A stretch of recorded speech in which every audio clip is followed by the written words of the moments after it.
seguidores do Biologicando, estamos de volta, não é isso, professor Juliano? É isso aí, moçada, estamos de volta, tio Juliano e tia Jael. Depois de umas férias, um descanso, vamos pegar aí de novo pra gente sair bem aí no Enem, nas próximas avaliações. Contem com a gente, tá bom, gente?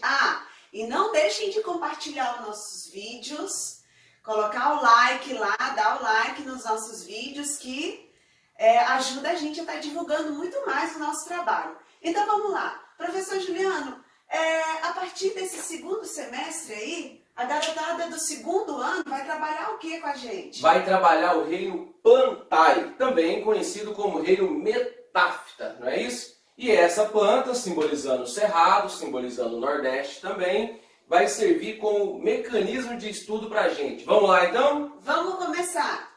Pessoal, para iniciarmos, nós vamos falar das características gerais do reino Plantae. Lembrando que o reino Plantae também é conhecido como reino Metáfita, tá? E para falar de características gerais, a gente vai falar da estrutura celular, do número de células, como que é a obtenção de alimento desses seres. Então vamos iniciar, olha só. Esses seres são seres eucariontes.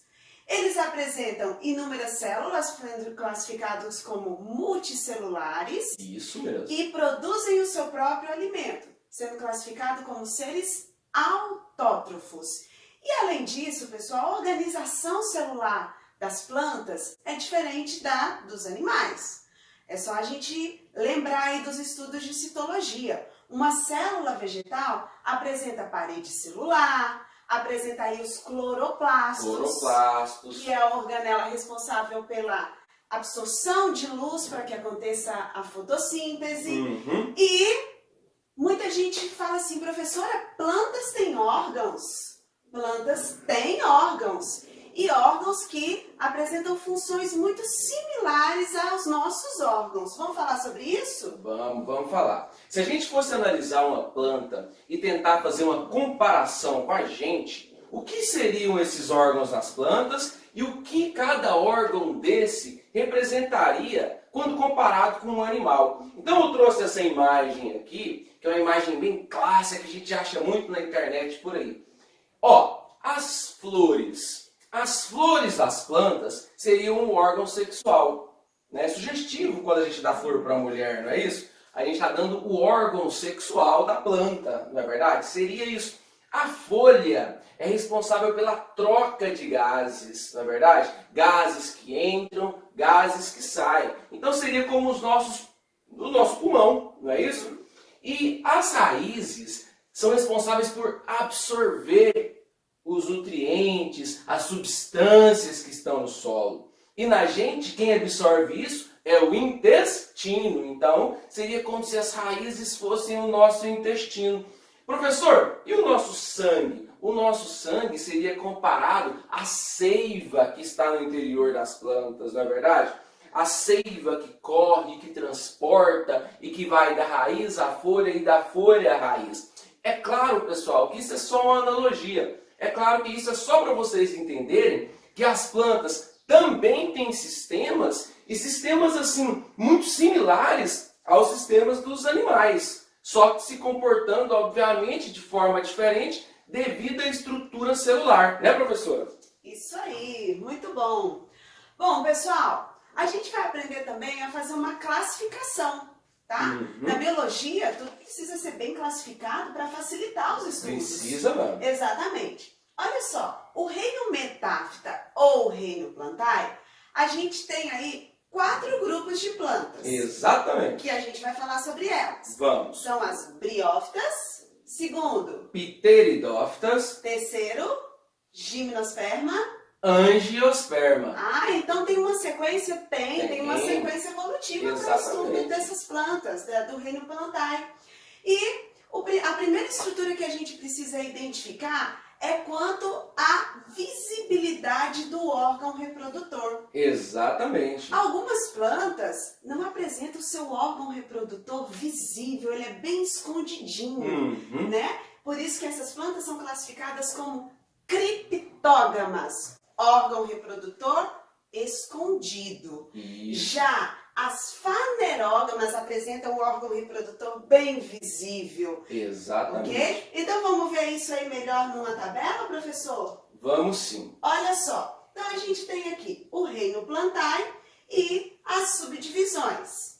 Criptógamas e as fanerógamas. Quem são as criptógamas? As criptógamas são as briófitas e as pteridófitas, que têm o órgão sexual e que têm o sistema reprodutor muito escondido, certo? Professora, uma vez um aluno me perguntou o seguinte, e eu fiquei pensando e acho que serve como exemplo para aqui agora. Quanto menos evoluído o animal, mais difícil de você saber quem é o masculino e quem é o feminino. Não é verdade? Sim. Olha na escala evolutiva, como é fácil diferenciar um homem e uma mulher, não é isso? Agora, animais pouco evoluídos são muito difíceis. Uma minhoca, por exemplo, tudo bem que minhoca não serve de referência, mas um inseto, por exemplo, correto? É muito difícil separar. Nas plantas acontece o mesmo. Quando as plantas são criptógamas, elas escondem o seu órgão sexual.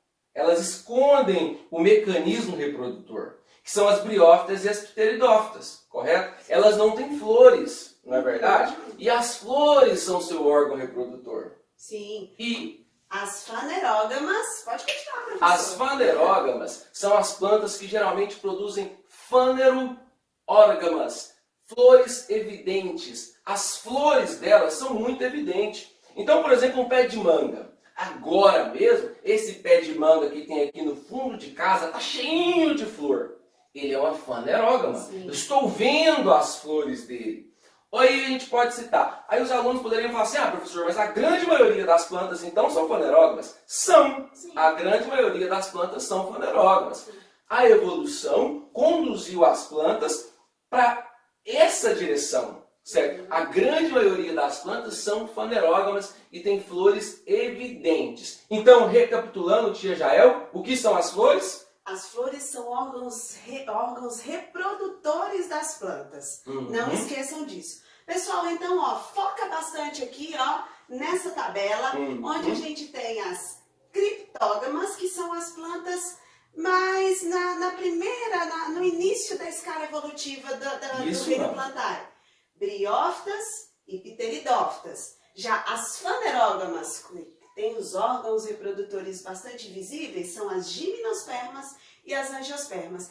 É importante a gente destacar nesse momento também, professor, a questão dos vasos condutores de seiva. Muito bom, professor. Existem grupos de plantas avasculares e plantas vasculares. Lembra da musiquinha? Os alunos sempre cantam.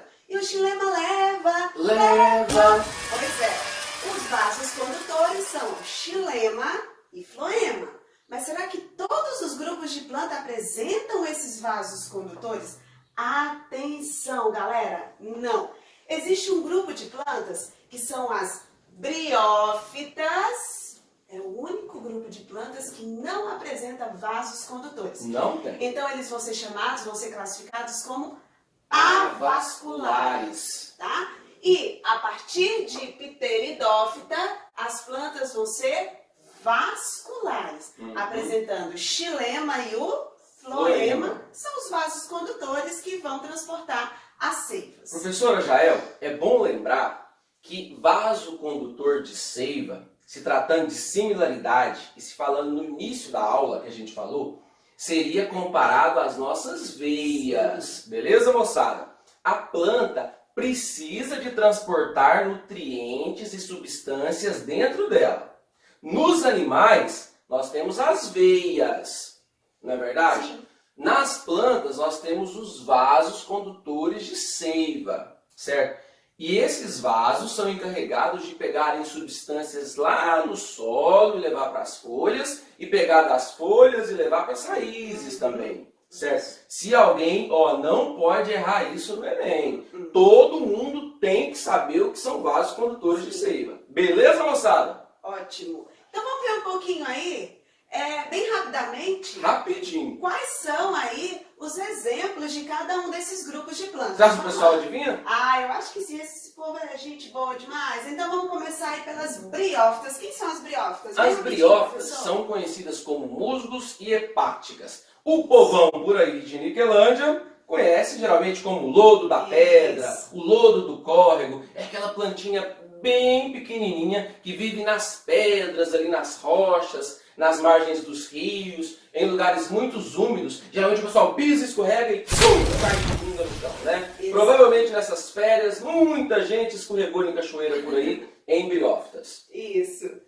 Olha só, as pteridófitas. Pteridófitas, lá na casa da minha sogra tem muito, que é muita samambaia. Samambaias, pessoal, samambaias, as avencas. Olha só, são plantas que apresentam um porte médio, certo? Muitas pessoas usam como planta de ornamentação nas nossas casas, tá? E são plantas muito antigas, desde a época dos dinossauros elas estão aqui. Né? Exatamente, mas a gente vai falar isso especificamente numa aula só sobre pteridófitas. E as gimnospermas? As gimnospermas são plantas lindas. Eu lembro a primeira vez que eu fui no sul e vi uma gimnosperma. Vai viajar. Uma araucária, não é, professora? Sim. E as gimnospermas são plantas que estão um pouquinho, um degrauzinho acima das pteridófitas, mas são plantas que ainda não têm flores evidentes, né? A gente ainda não consegue identificar com muita facilidade, mas nós vamos falar mais adiante também, não se preocupe, vai ter uma aula só de gimnosperma. Então falou de pinheiro, estamos falando de gimnosperma. Isso mesmo, Mata Tá Atlântica. Olha só, e a plantinha que a gente iniciou aí, o cajueiro, né? Olha só, é uma planta que tem bastante em evidência aí o órgão reprodutor, que são as flores, como a gente já falou, e além das flores desenvolve o fruto. Exatamente. Né? Então, olha só, o fruto para a planta é uma estrutura que vai servir como proteção da semente. Exatamente. Né? Então, as angiospermas é um grupo que apresentam uma grande disseminação, né? É o grupo que tem maior quantidade no planeta, devido a essas aquisições evolutivas. Exatamente. Que são as sementes, os frutos, ok? Então, gente, esses são os 4 grupos de plantas que a gente vai estudar a partir de agora e segue a gente aí. Deixa o like. Professora, só para constar, o caju é um fruto? Não é um fruto, mas isso fica para as próximas aulas. Tá bom, moçada? Deixa o like aí. Muito obrigado. Siga a gente no canal. Valeu! Tchau, tchau! Tchau, tchau!